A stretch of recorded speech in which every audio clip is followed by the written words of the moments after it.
7 most effective brain exercises. Exercise 1, the Schulte Table Sprint. You're looking at a 5x5 grid of numbers from 1 to 25, scrambled randomly. Your task, starting from the center of the grid, find and mentally touch each number in ascending order, as fast as you can. Keep your gaze anchored to the center. Use your peripheral vision to hunt.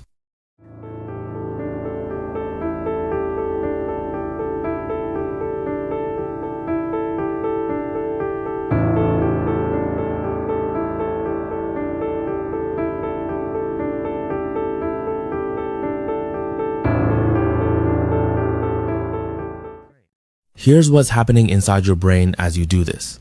Your visual cortex, your prefrontal cortex, and your working memory are all firing simultaneously. Speed readers use this exact skill to process pages in seconds.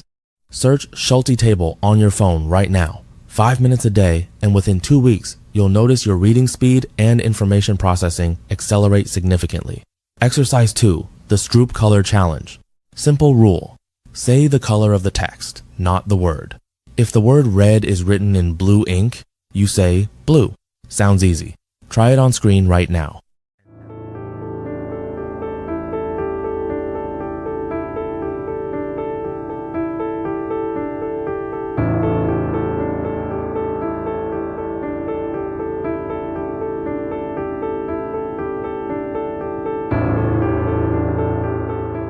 The reason this is so hard is that your brain has 2 competing systems running simultaneously. Your automatic word reading system, which is blazing fast, versus your intentional color identifying system. The conflict between them is called cognitive interference, the ability to override automatic responses and stay focused on what actually matters.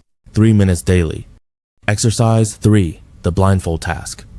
Right now, pause the video, close your eyes, write your full name on a piece of paper, or type it in the comments.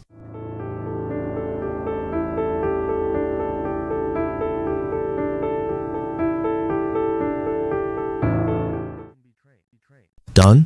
Pretty tough, right? When you remove vision from the equation, your brain has to activate spatial memory and proprioception, the internal sense of where your body is in space.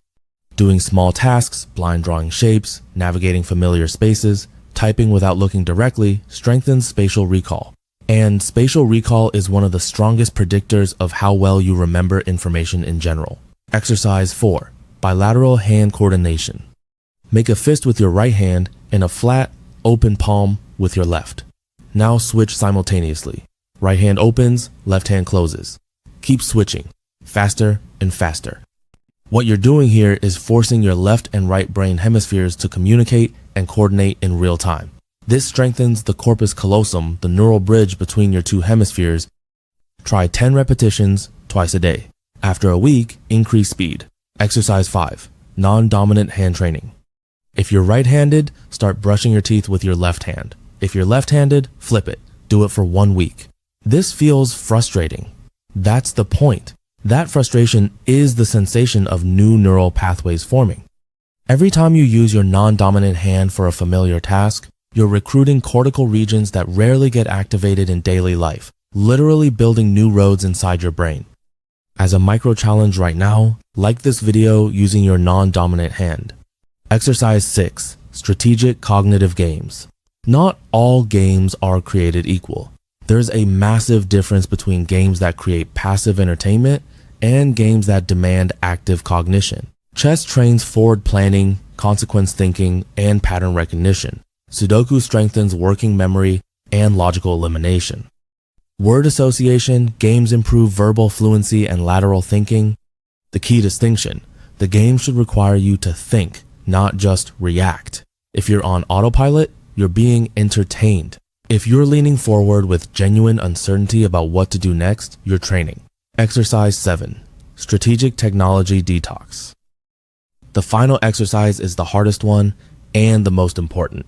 Once a day, for at least 20 minutes, put your phone in another room and do absolutely nothing technologically stimulating. What happens inside your brain during those 20 minutes is remarkable. Your mind enters what neuroscientists call the default mode network, an internal landscape where you're not processing external input but instead weaving together memories, imagining futures, and making connections between ideas that would never surface during a stimulated state. This is where creativity lives. This is where your best ideas are born, not in front of a screen, not in the noise, in the quiet spaces you've been trained to fear. The goal isn't to eliminate technology, it's to stop letting technology eliminate your thinking.